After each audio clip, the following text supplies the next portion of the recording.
하나는 연대권이에요.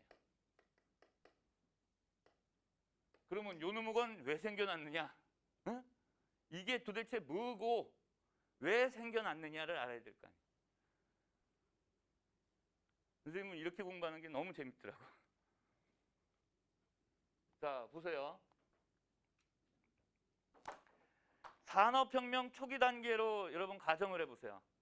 산업혁명 초기 단계는 독점을 해도 과점을 해도 막 자본가가 엄청난 이자를 받고 돈을 빌려줘도 아무 규제가 있어요, 없어요? 없어. 순수 자본주의야.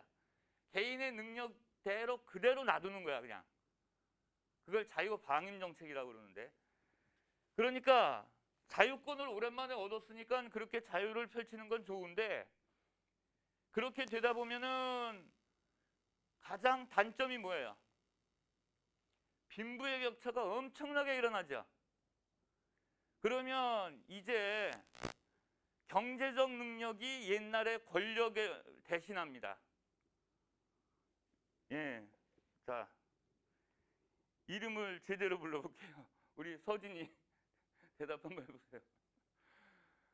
자, 옛날에 신분제도로서 본인이 귀족이고 선생님이 노예야. 예를 들면. 그러면 귀족이 노예한테 무슨 명령을 했어. 그러면 하라는 대로 해야 돼, 안 해야 돼? 안 하면. 그래, 처벌받거나 죽어요. 그죠? 그런데 힘의혁명 지나고는 국가에 법이 생겨가지고 못 죽이게 돼. 그죠? 권력으로 못 죽이게 돼. 그러면 예를 들어서 귀족하고 노예하고 지금 신분이 똑같아졌죠, 법적으로. 그러면 이제 그 다음에는 이 사람이 나를 지배하려면 옛날 같은 혈연적인 귀족으로 신분, 계급으로 지배하는 게 아니라 어떻게 지배하느냐. 자, 다시 보세요. 선생님, 100만 원 줄게. 셔틀에 빵 사다 줄래요? 그러면 선생님 갔다 올까 안 갔다 올까? 100만 원 줄게. 한 번 갔다 오는데. 체면 불구하고 갈 수도 있겠죠? 이건 뭐 교육적으로 받아들이지 마세요. 예를 드는 거에 불과하니까. 그러면 그 돈의 힘이 뭐를 대신한 거예요? 옛날 권력을 대신한 거죠. 이제 돈의 힘이 옛날의 권력을 대체할 수 있는 순수 자본주의 체제가 되었다는 거예요. 이해 갔나요? 돈이면 사람을 부릴 수가 있어요. 돈이면 남의 의지를 내 의지로 바꿔서 부릴 수가 있다고. 이해 갔나요? 자, 그러면 돈이 권력이 되는 사회가 됐네요. 순수 자본주의의 가장 단점이 뭐라고? 빈부의 격차. 돈을 많이 가진 사람이 권력자가 되는 거예요. 여기까지 이해됐죠? 예, 그렇다면 사회권은 뭐냐? 자, 잠깐 보세요. 이 사람이 성을 가지고 있는 무지한 부자야.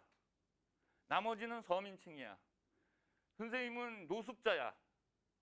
근데 같은 프랑스에 살고 있어. 프랑스라는 같은 사회에 살고 있어. 선생님이 이제 빵 한 조각 더 이상 못 먹으면 내일이면 죽어. 그럴 때 국가에 요구할 수 있어요. 나 프랑스 사람이에요. 나 프랑스 사람이고 돈 많은데 세금도 많이 내잖아요. 일반 서민들도 세금 내잖아요.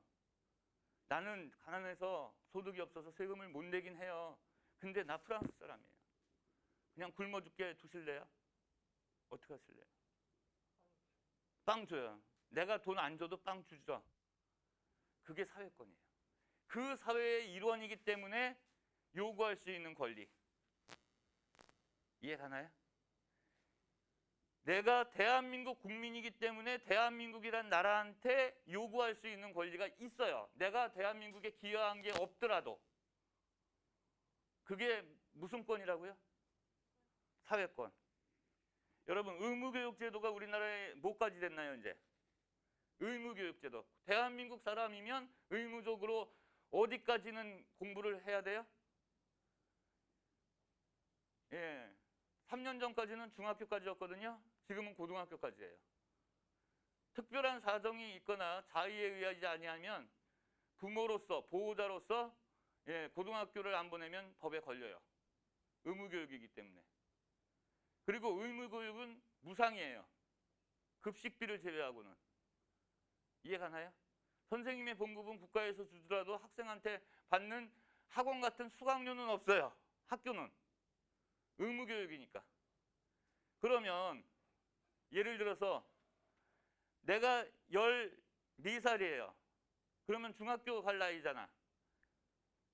근데 학교에 오라는 통지문이 없어요. 그럼 나는 국가에다가 항의할 수 있어요. 나 중학교 무상으로 다닐 수 있는데 왜 못 가게 해요? 왜? 대한민국 국민이니까. 내가 세금 한 푼도 내지 않아도 나는 교육받을 수 있는 권리가 있는 거예요. 이해 갔나요?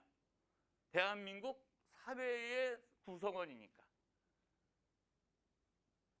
아픈 사람, 예를 들어 죽어가는 사람, 국가에서 치료해줘야 안 해줘요? 근데 국적을 보죠. 외국인인지 한국인인지. 한국인이면 치료해주죠. 외국인이면 돈 받죠. 안 해주는. 돈 안 내면 안 해줘. 사회권이 뭔지 알겠어요? 그 사회의 구성원이기 때문에 요구할 수 있는 권리, 그것을 인간의 기본적 권리로 수용했다는 거야. 무슨 권? 사회권. 이해됐나요? 그럼 사회권이 이제 하나 더 들어왔네. 산업혁명 이후에. 그 다음에 연대권이 뭐냐 하는 거예요. 지금 이럴 때 확실하게 개념을 알아놔야 돼요. 자, 연대권은 잠깐 또 선생님 볼래요? 이 사람이 돈 많은 사장이에요. 오늘 끝내주네. 돈 많은 사장이에요. 그러면 권력자죠. 예나 지금이나. 돈으로 해결할 수 있으니까. 근데 여기 4명이 근로자예요. 이 친구 운영하는 회사의 근로자예요. 근데 1년에 한 번씩 임금 협상을 해야 돼. 개별적으로 하면은 누가 약자가 돼요? 개별적으로 하면. 사용자가 약자가 돼요? 노동자가 약자가 돼요? 노동자가 약자가 되죠. 10%만 올려주세요. 아니야, 10% 깎을 거야. 안 됩니다. 식구가 몇 명인데요. 이번에 하나 더 났어요. 10% 깎는 조건으로 계약서 안 쓰면 너는 해고야. 자기 마음대로. 그럴 수 있죠. 1대1로 붙으면 안 돼요. 그러니까 이제 힘이 약한 노동자끼리 모여. 우리 한꺼번에 하자. 임금 교섭을. 그래가지고 노조를 만들어요. 노동조합. 노동조합의 대표를 뽑아요. 뽑아서 작년 월급보다 10%를 일괄적으로 모든 사람한테 더 올려주세요. 그럼 이 사람은 그럴 수 없어. 3%. 그러면 조금 양보 7%. 조금 올라 6%. 에이 6.5% 하부이. 이렇게 될 수 있죠. 그거는 노동자가 집단으로 협상을 했기 때문에 강해져서 그런 거죠. 모할 수 있는 권리도 약자가 서로 연대할 수 있는 권리도 인간의 기본권으로 들어온 거예요. 이해 갔나요? 자, 그러면 이제 정리하겠습니다. 2가지가 더 들어왔네요. 경제적인 발달을 한 이후에, 산업혁명 이후에 2가지가 더 들어왔어요. 자, 사회권 등장 보세요. 사회권이란 국민이 생존을 유지하거나 생활을 향상시켜서 인간다운 생활을 하기 위해서 국가에 대해서 적극적으로 배려를 요구할 수 있는 권리다. 이해되나요? 그 사회원으로 구성되어 있기 때문에 내가 기여를 하든 안 하든 요구할 수 있는 권리를 뭐라고 한다고? 사회권이라고 한다. 이 사회권이 최초로 나타난 거는, 자, 시기적으로 보세요. 여기에서 여기로 건너가는 시기라 그랬죠. 1914년에서 1918년까지 1차 세계대전 기간이었거든요. 1차 세계대전 끝나고 나서 히틀러가 정권을 잡는 1930년대 초까지 요 약 10여 년간 독일의 민주주의가 이루어졌었어요. 그 독일의